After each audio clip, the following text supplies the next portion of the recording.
About 20 years ago, I came here to Round Lake as a kind of weekend place to reflect. But this lake is 10,000 years old. It's only 29 acres, and it's almost all trees all around. And 15 years ago, I built this tar paper shack, which is no plumbing and no electricity, but a place for watercoloring and thinking in absolute silence. And I've drawn in here some of the largest things that we realized in China. The linked hybrid drawings were done in here. The horizontal skyscraper first sketches were made in this shack. So I really love the idea of the contrast between a kind of tar paper shack beside this quiet lake and these giant metropolitan constructions.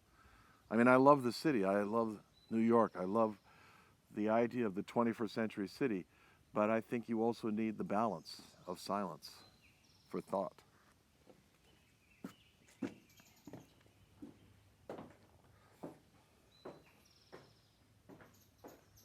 What's really exciting is I can just totally focus and work on the ideas in a very, very focused way in this total silence. And you get a natural breeze off the lake. In the summertime, I don't have to have air conditioning because I just open this and that, and the breeze comes off Round Lake. And there's no electricity, but I never need to turn the lights on because I only work here during the day.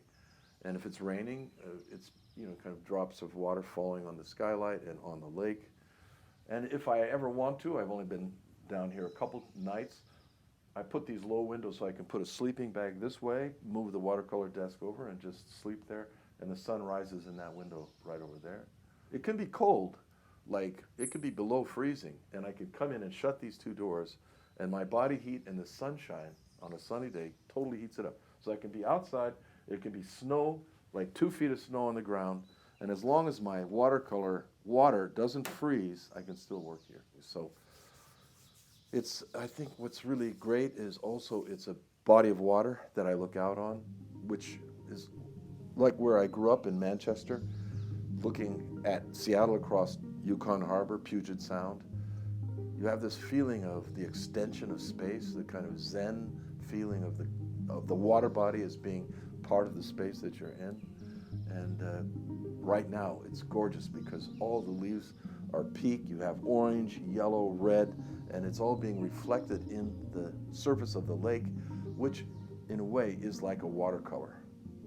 It's taking the reds and the oranges and extending them in a way that's basically my media of choice.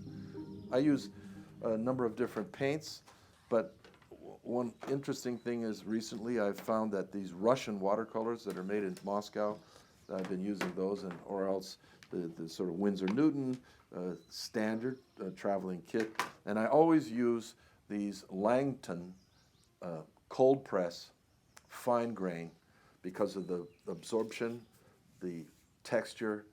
So I have to order these by the box. And then these old brushes, they can go on for years. And a little China black ink, sometimes pitch black I need.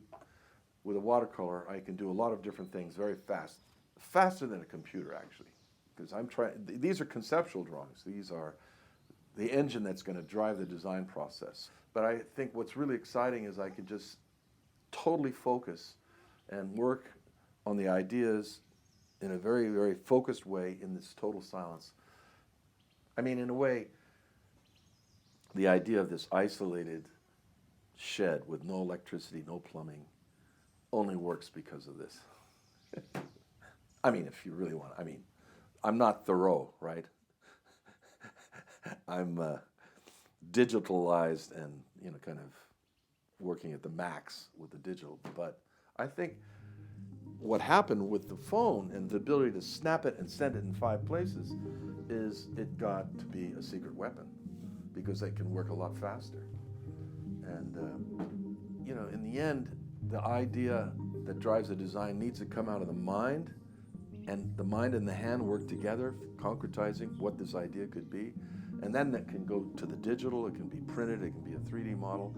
But I believe that it starts somewhere that's so complex, how many synapses we have in the brain and how many, sort of possibilities we have. It's a billion times more than a single computer. So I think for me, the origin process of architecture really starts with the mind and the hand, and then it goes to the digital immediately. So it can be tested, and the speed of which you can check out areas and check out 3 dimensions can't be matched. It's like no other time in history. But that doesn't make that the origin point for architecture.